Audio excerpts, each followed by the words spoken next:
After his tragic life ending, Hange Snor's niece found his Oscar in his apartment. But it didn't look right. She looked closer. She realized the exterior had rubbed off, and for the most heartbreaking reason imaginable. Hange Snor is best known for his Oscar-winning performance in 1984's The Killing Fields. But few know his harrowing backstory and unspeakably tragic end. Born in 1940, Hange Snor grew up in a privileged family in the Cambodian village of Samrong Yung. While in his life he would endure highs and lows and hard-earned achievements and unbearable suffering, he began his journey trying to help people. Snor tried to influence the world for the better and help others, starting early on.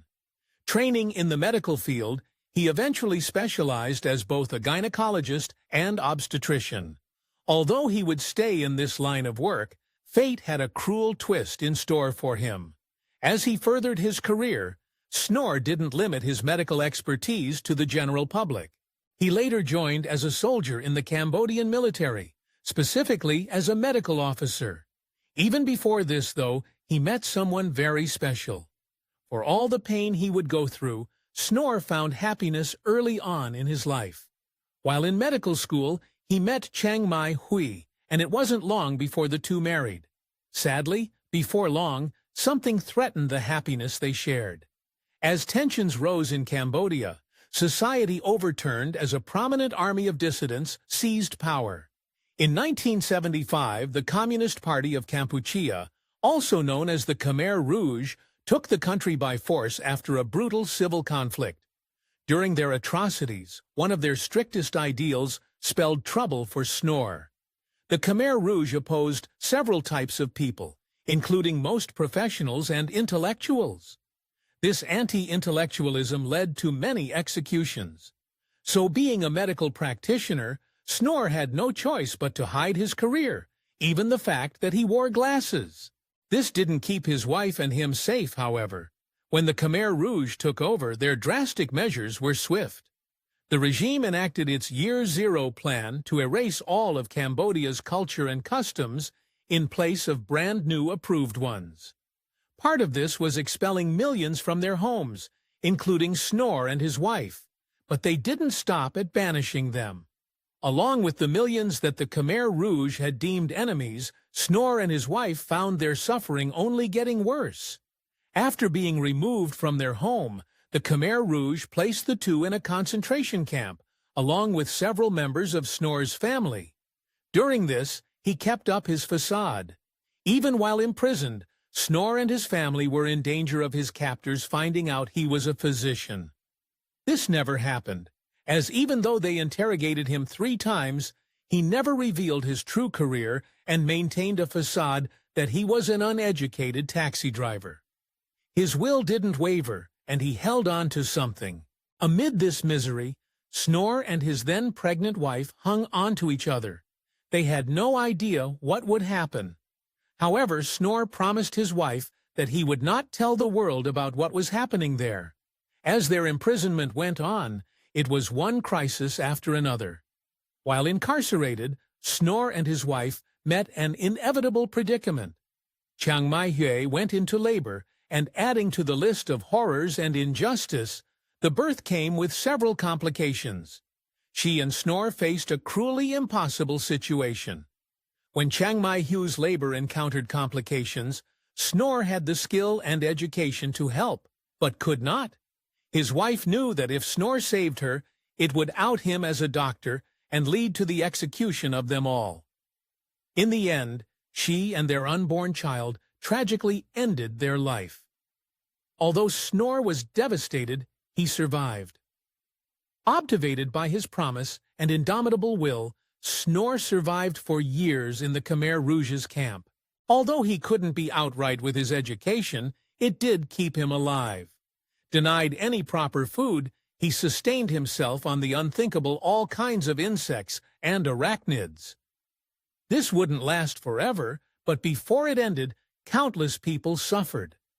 By the time the Khmer Rouge fell, their impact on the country had cemented itself. Before the Vietnamese army successfully forced them from their seat of power In 1979, a catastrophic 2 million people were estimated to have met their demise at the regime's hand. Snor and his niece were not among them. Having escaped after the army dethroned the Khmer Rouge, Snor and his niece Sophia and Snor Dimitri made the trek to freedom. Traveling on foot, the two journeyed to Thailand and found a refugee camp run by the Red Cross. As they recovered, Snor once again worked as a doctor, but they didn't stop there. Wanting to put as much space between them and everything they had endured, Snor and his niece moved entire continents. They traveled to the U.S. in 1980, finding a place to settle in Los Angeles. They had made it to a new home, but he still had to pay the bills. Although Snor never again kept his education a secret, he didn't return to practicing medicine. He began living in Los Angeles. He took work as a security guard. In a surprisingly positive turn of fate, he was about to have a once-in-a-lifetime encounter. Most likely, when he least expected it, someone approached Snor with an opportunity to change his life positively.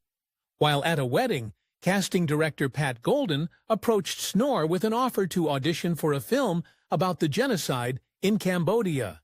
Still, he wasn't the only one with no acting experience. The director of The Killing Fields, Roland Jaffe, wasn't looking for just any star for his film. According to actor Julian Sands, Jaffe was looking out for actors with little to no experience, trying to portray the story with fresh eyes. Beyond his lack of acting experience, Snor was the ultimate choice for the role. Later on, after hearing Nor's life story, director Roland Jaffe knew he was perfect for his movie. In Julian Sands' words, "Despite what some may call the chance of a lifetime, it didn't convince Nor initially." When Pat Golden approached him, excitedly telling him about the film and the potential she saw in him as an actor, Nor adamantly refused. Still, Hange Snor was humble and had other priorities, but one larger reason kept him from auditioning. As it was depicting the very real horrors and trauma that Nor himself had experienced, it was simply too much for him. Unfortunately, the filmmakers were out of options. Nor's refusal would have been a bit easier for the filmmakers to accept if they hadn't been so desperate. Sadly, since the Khmer Rouge executed many artists in their time, it was nearly impossible to find other Cambodian actors. Eventually, he came to a decision. After much deliberation and discussion with the casting director, Nor finally decided. Despite the other things in his life taking precedence, he taped an audition and sent it to the filmmakers. Of course, his audition was practically unnecessary. Once Roland Jaffe saw his audition tape, he was immediately convinced of Nor's talent. Nor poured his heart and pain into his audition, proving his lack of professional acting experience was irrelevant. Needless to say, Jaffe had found his star. Finally, after months of beating around the bush, Nor got his big break. He was officially cast in Roland Jaffe's film alongside Julian Sands, Sam Waterston, and John Malkovich. Any other actor with his resume would be lucky if they got a background role, but not Nor. His role was bigger and much more personal. In Roland Jaffe's film, the director cast Nor to play someone whose life mirrored the rookie actors. The role was Dieth Pran, a real Cambodian photojournalist who had survived 3 terms in a concentration camp before eventually escaping to Thailand, just like Nor. This allowed Nor to draw on his experience at a cost. Actors put a lot into their roles, especially when acting from experience. As Nor suspected, the returning trauma was nearly too much to handle. In a scene where he was held down and threatened by a teenage soldier, it became too real. His reaction was utterly heartbreaking as he ultimately ran off the set. It's good that the film wasn't occupying all of his time. Before the film, Nor had been working a different job to support him and his niece, which he didn't stop even while in production. Shortly after settling in L.A., Nor found a career with a resettlement agency as a counselor for other refugees. This didn't mean that the film was unimportant to him, however. The Killing Fields came out in 1984, and Nor debuted his performance to the world. The film follows the true story of Sidney Schamberg, an American journalist who traveled to Cambodia to cover the conflict and befriended Dieth Pran before helping him escape. After its release, Snor found himself in a much more public eye. Snor's performance as Dieth Pran wasn't only significant from a historical standpoint, but it greatly impacted audiences worldwide. Naturally, when the 1984 Oscar season came around, the Academy nominated him for Best Supporting Actor. He felt honored to attend the awards show, but needed to clear it with someone first. Even after the film's release and Snor's overnight rise to fame, he remained employed at the resettlement agency. Being the man he was, Snor asked his boss for time off to attend the Academy Awards, which they granted. Even then, he nearly missed the award. Despite achieving star status, Snor dealt with mundane issues like traffic.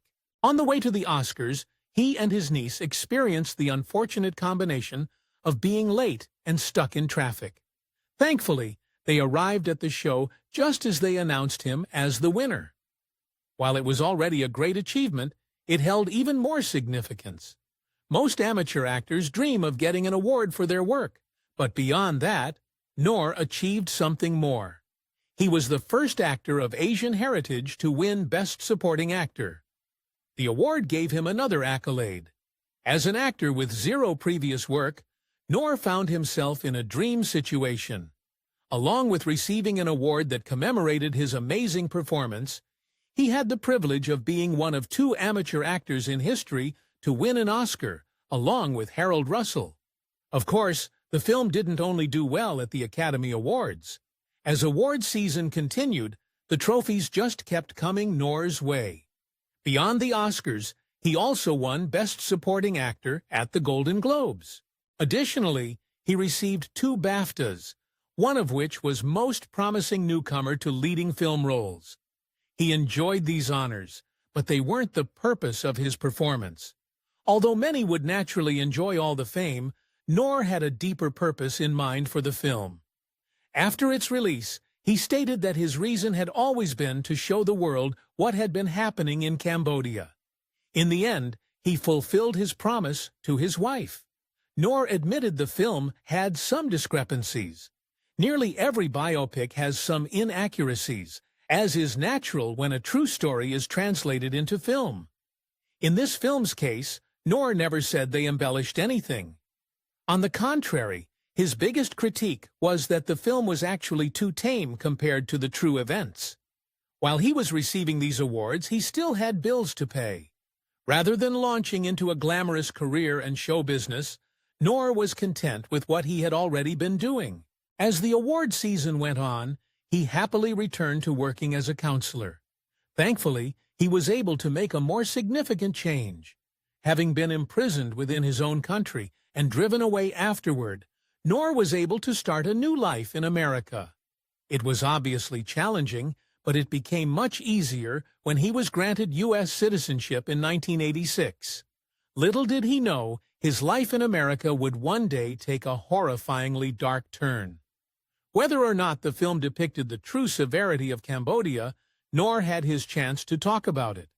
In 1987, he released an autobiography called Hange Snor, A Cambodian Odyssey. He wrote about his life and everything he suffered through from the Khmer Rouge. He also revealed his feelings about a more recent event.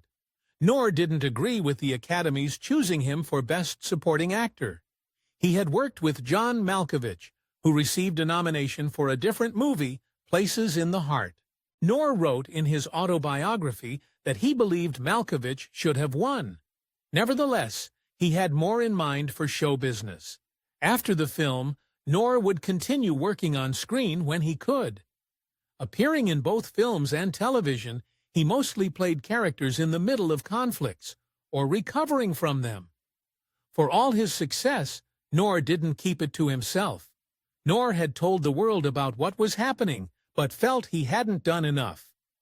So, alongside his friend Jack Ong, he established the Hange Snor Foundation.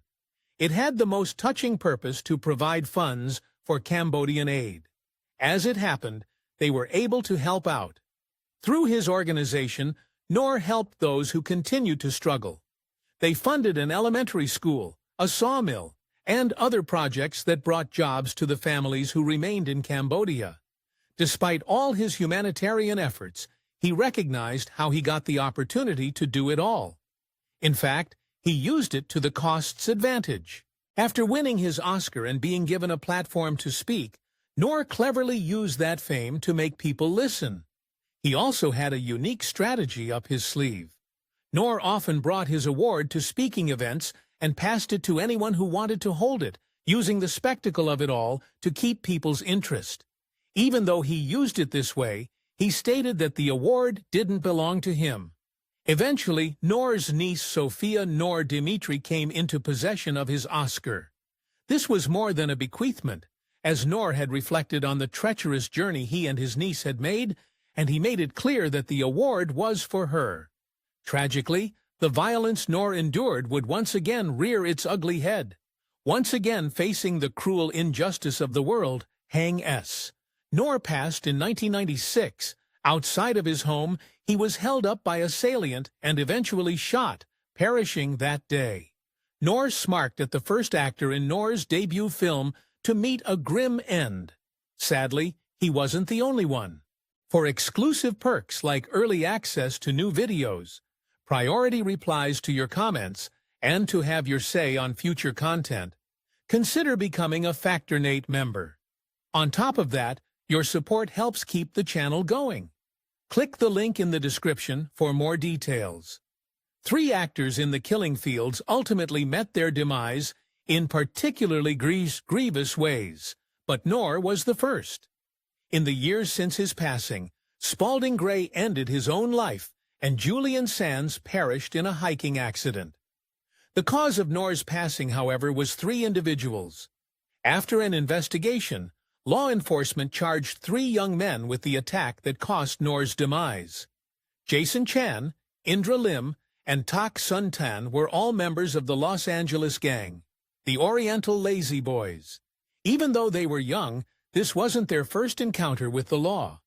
All 3 perpetrators had a history with the wrong side of the law, but nothing like this. Previously, while similar things like pilfering jewelry and purses were on their records, this was the first time any of them were charged with taking someone's life. Now that they received charges, their trial proceeded, but this was only the beginning. While the court tried all 3 of the assailants together, the law treated each of their cases individually. Rather than present their cases all at once, each perpetrator was heard by separate juries. During the trial, both sides argued over the motive.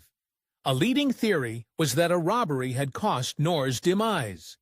This suggested that he had given his Rolex to the thieves, but when they demanded the locket containing a picture of his late wife, he staunchly refused. The theory stated that this cost the thieves to shoot him. Though this may have been the case, others believed something even more sinister. Another theory offered by the defense was that his traumatic past and outspoken activism caught up to him. This hypothesis suggested that the 3 assailants hadn't been the perpetrators, and that Khmer Rouge sympathizers had shot Snor instead. To make things worse, a significant voice bolstered this theory. The idea that the Khmer Rouge was somehow behind it all was supported by one of its members himself. A former official of the regime named Kankek Eves stated that Snor's life ended on the orders of their leader. Still, his word wasn't exactly ironclad.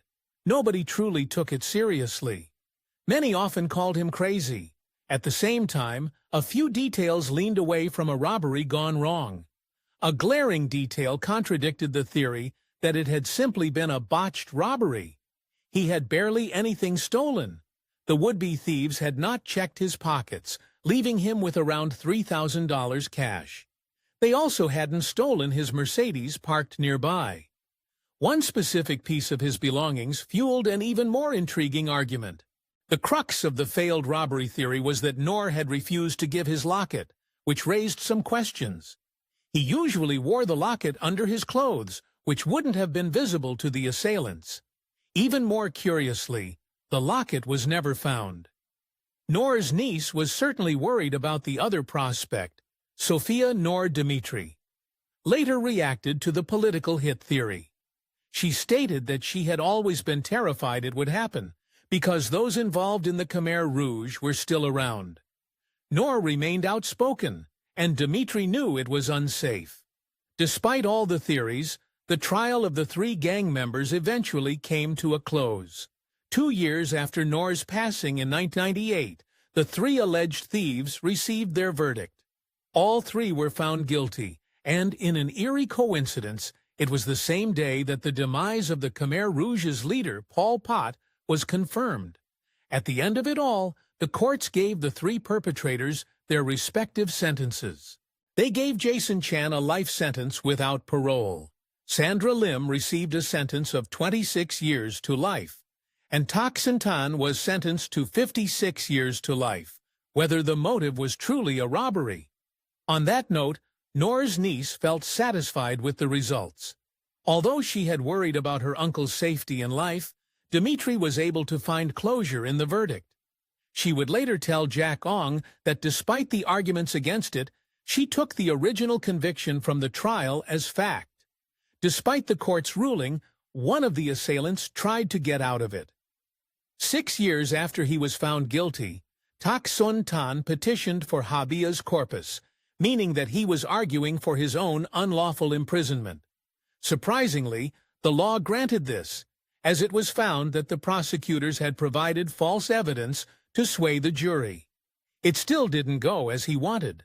While Tak Sin Tan may have succeeded in getting his petition granted, it wasn't that way for long. The following year, the court rescinded its decision to grant habeas corpus and decided to stand by its original conviction. Following the trial, Nor became a lot more well-known. There was a bizarre and ultimately unfortunate product of Nor's demise, an influx of Cambodian people claiming to know him personally. This was all to stake claim over his assets, with one woman even saying that Nor had married her after settling in Los Angeles. Of course, one man who actually knew him had some things to say. Photojournalist Diath Pran, whom Nor played in his debut film, felt very close to the late actor. He would later say that they were like twins and that he felt alone after Nor's passing. Hange Snor was a true hero, and he will be remembered forever. If you enjoyed this Factinate video, give it a thumbs up and subscribe for more incredible stories. Want to say in who we cover next? Join our membership program through the link in the description for exclusive perks. Your support means everything to us. Thanks for watching, and we'll see you in the next one.